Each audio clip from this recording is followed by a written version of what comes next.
Hi, and welcome. You're listening to the X22 Report. My name is Dave, and this is episode 1035B, and today's date is July 29th, 2016, and the title of the episode is U.S. Now Pushing the Idea That Russia's Humanitarian Aid Could Be a Ruse.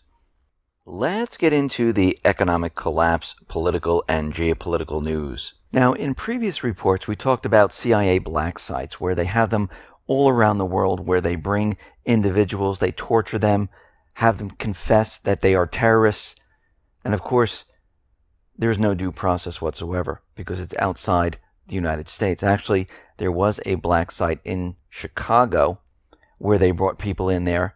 They didn't allow them to get an attorney. They violated their rights. But let's just talk about the black sites that are around the world.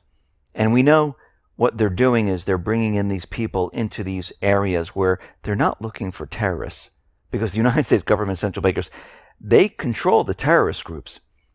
What these people are is they're looking for those people who are trying to get rid of the puppet governments in each one of these Middle Eastern countries. And they want to know where their forces are, how they're going to do it. This is what this is set up for. This is not for getting the Al-Qaeda operative who's going to bomb the United States, because the United States controls all of that. They pay them, they fund them, they hand them the weapons. They're looking for all those individuals that are fighting against the United States. Those are the people they capture. Those are the people they bomb in each one of these Middle Eastern countries, because you have to remember how the entire thing works. The United States uses Al-Qaeda, al-Nusra, the Islamic State, when they want to get rid of the elected government. So if there's an elected government, they will use their terrorist groups. Once the puppet government is in place, all those people who oppose it, well, they're a threat to the authority of the new puppet government. They are called Al-Qaeda. And of course, the United States has authorization to go after Al-Qaeda with drones in each one of these countries. This is why you hear of these civilian deaths, because most of the individuals, they're just everyday people who said, we've had enough. We want to get rid of the puppet governments, just like we see in Yemen right now, just like we see in Libya, just like in Iraq. And what is happening right now, as they're being investigated, the CIA is destroying the black sites one by one. And of course, as all this is being investigated, these black sites are under protective order as a crime scene. But they're being destroyed anyhow. They don't want the evidence out there what the U.S. is really doing. And is this the type of country that we want to live in, where we take people who have not been convicted of any crime to be tortured to confess to whatever they want them to confess to, without due process, without any type of proof? Haven't we seen this before? Isn't that why our founding fathers created the rights for the people, that said that we were born with these, that the government has to have proof? Now, of course, people are going to use the argument, well, they're not part of the United States, so we can do this. Well, to show the world that we're free, we're a democracy, that we abide by the rule of law. This is something that we shouldn't be doing. But our U.S. government, our central bankers, at this point, they don't care. It makes no difference to them at this point. They tell us it's in our best interest to protect us. But we know this is not the truth. We know that this is not what they're doing. What they're doing is they're trying to keep their system alive. What they're doing is they're trying to look for those people that might be a threat to their authority. That's what this is all about. Now, out in Ukraine, we see Russia is looking for their $3 billion debt to be repaid. And of course, Ukraine is saying, absolutely not. We will not repay this. So it looks like Russia might use sanctions on Ukraine by freezing Ukrainian foreign assets if the debt is not repaid. Now, we're getting information that the United States has been supplying the Kiev military with lethal weapons. Now, we know they've been doing this all along, but now we have a list of what they've received. And we see there's about 2,500 units of firearms, including machine guns, pump guns, grenade launchers, large consignment of small arms. And all of this is being shipped into Ukraine, not just by the United States, by Poland, by the UK. And more of these weapons are being brought in. They brought in sniper rifles. And when we look at this, we have to say to ourselves, is this for peace or is this for war? And we know this is for war. This is why there's been training. This is why there's been non-lethal. This is why there have been lethal weapons being brought into the country for one reason and one reason only: to try to get back Crimea and the southeastern area. Now, out in Libya, the unity government is trying to get the oil refineries online, and they want to start shipping oil. But the elected government there is saying, we're not going to let this happen. No way. So we see a problem in Libya still. The people in Libya do not want the unity government. They didn't elect it. This government was chosen for them by the United States, the coalition forces, and the UN. And the people are saying, listen, we have a government. We don't need this government, and we're not going to support them. And for a country like the United States that talks about freedom, democracy, let the people decide, we're seeing that the United States, the U.S. government, they don't want the people to decide in any of these countries. In Ukraine, in Syria, in Libya, in Lebanon, in Iraq, in Yemen, in Sudan, the United States wants to make the decision for them and call it democracy. And they'll continually do this because they need governments they can control to keep their system propped up where they're getting wealthier and wealthier. Now, we're getting more and more indicators that Turkey is moving towards Russia, away from the West.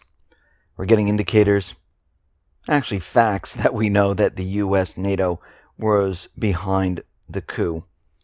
And we see from James Clapper, who came out, and he says these purges that Turkey is doing is going to harm the fight against the Islamic State in Syria and Iraq by sweeping away the Turkish officers who have worked closely with the United States to help get rid of the Islamic State. Now, we know this statement is completely false because we know the United States government, Turkey, they've been working together to prop the Islamic State up, to fund them, to arm them.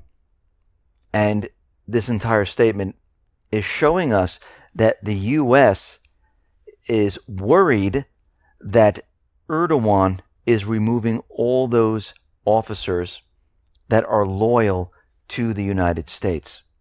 Now, Russia and Turkey, they are discussing 2 pipelines for the Turkish Stream. And these pipelines, they're going to come into Turkey, and they are going to go into Europe and supply the Europeans with gas. And we can see they're starting these talks. They had these talks prior to the shoot down of the Russian jet, and it looks like Turkey is now moving back to the side of Russia here. We see the Akinci Air Base in Turkey. They are closing it right now because they're saying this was the headquarters for the attempted coup, and it will be shut down. And all of this is continually happening here.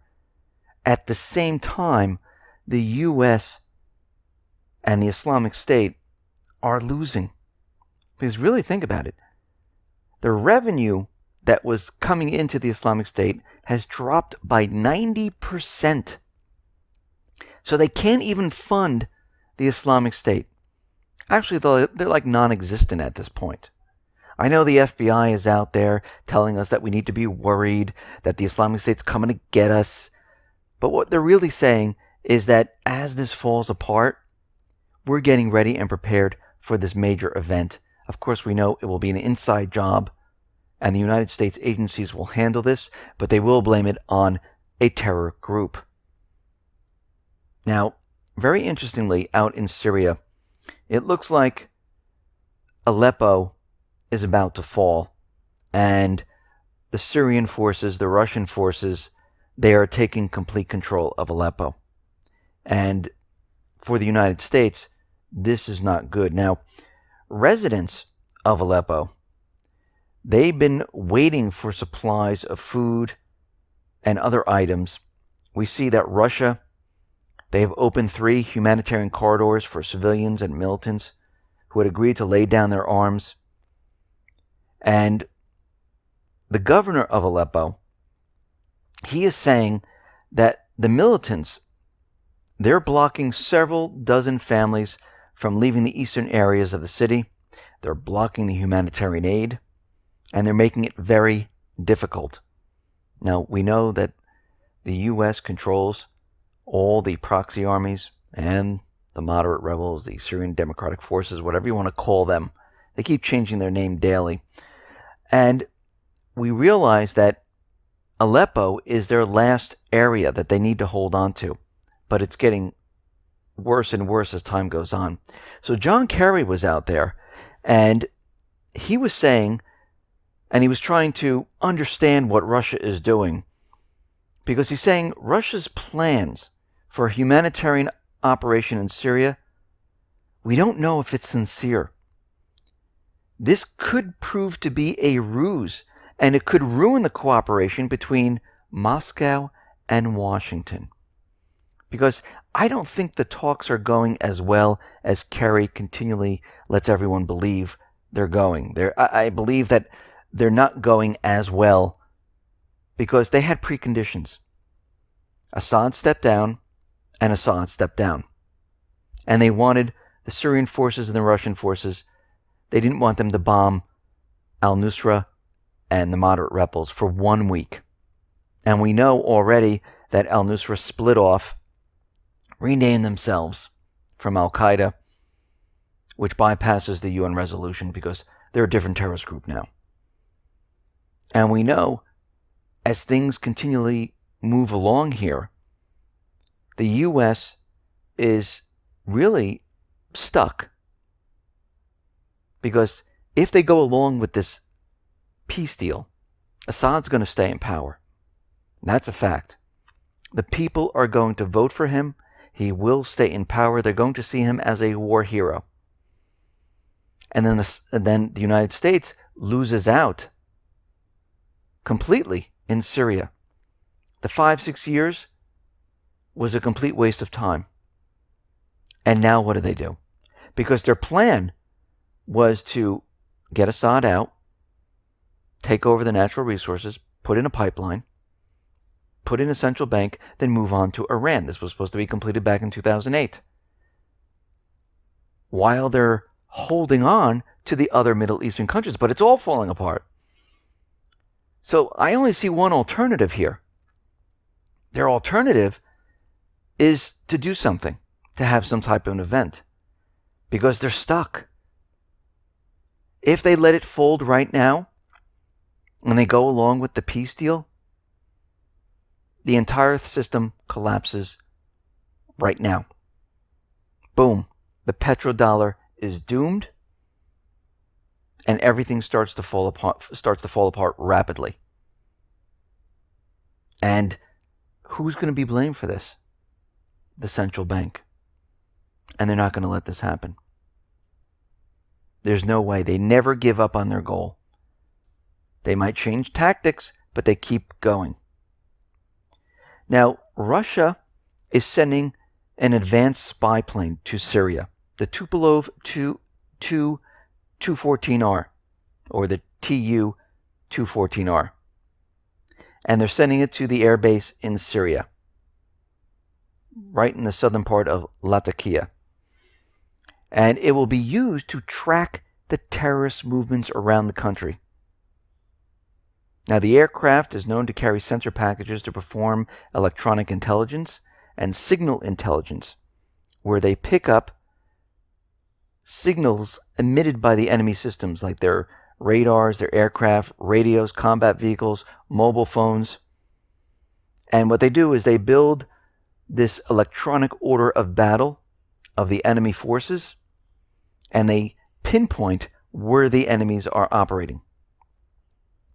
So they will be using this to eavesdrop on radio and phone communication, and they will be able to track the terrorist movements, which means they'll be tracking al-Nusra, al-Qaeda, moderate rebels, the Islamic State.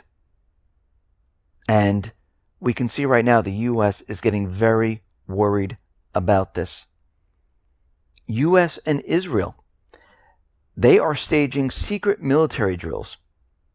They're having war games right now in the southern Israel area. And what they're doing there, the whole drill is called Noble Shirley.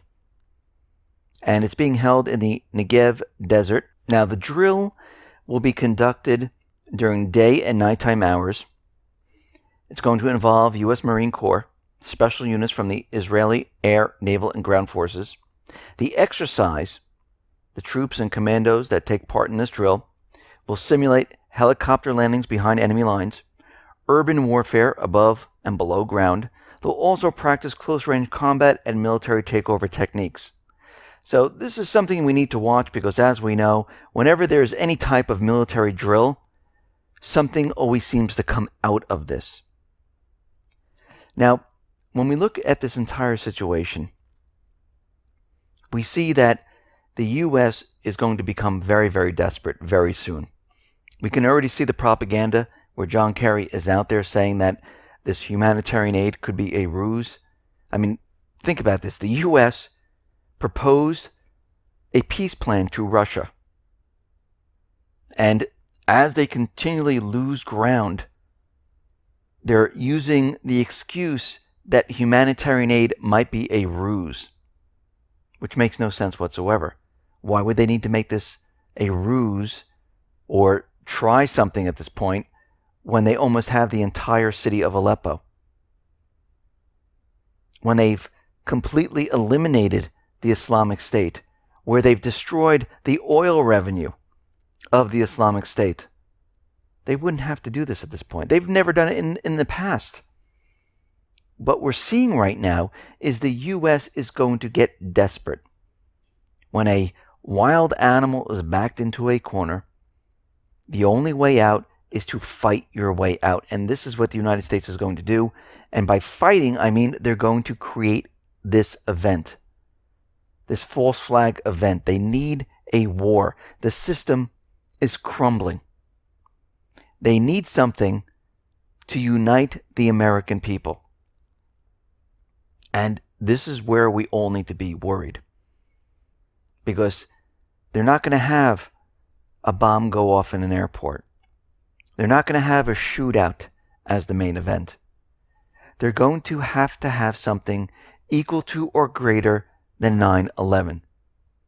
So whatever they did then for that false flag, this one is going to have to be twice as bad and in multiple locations at once. And on top of that, they need to bring the economic system to a halt, because they need to show that the cyber attacks or whatever attacks are occurring, this is what caused the economy to implode. And this is where we are headed at this point. Because as we can see, it is not working out for the United States, for the central bankers. Their system is done. There's nowhere to go with it. They've tried to get into each one of these countries. It has not worked. They're over their timeline that they placed. And it's not getting better, it's getting worse. So now they'll be moving to the next phase. And the next phase is to cover up this entire central bank collapse. That's what I'm going to be calling it from now on, this central bank collapse, because they're the ones who are going to bring it down. They're the ones who are going to decide when the collapse occurs. Listen, everyone, thanks a lot for listening. Be well, be safe, and especially be prepared. Thanks a lot.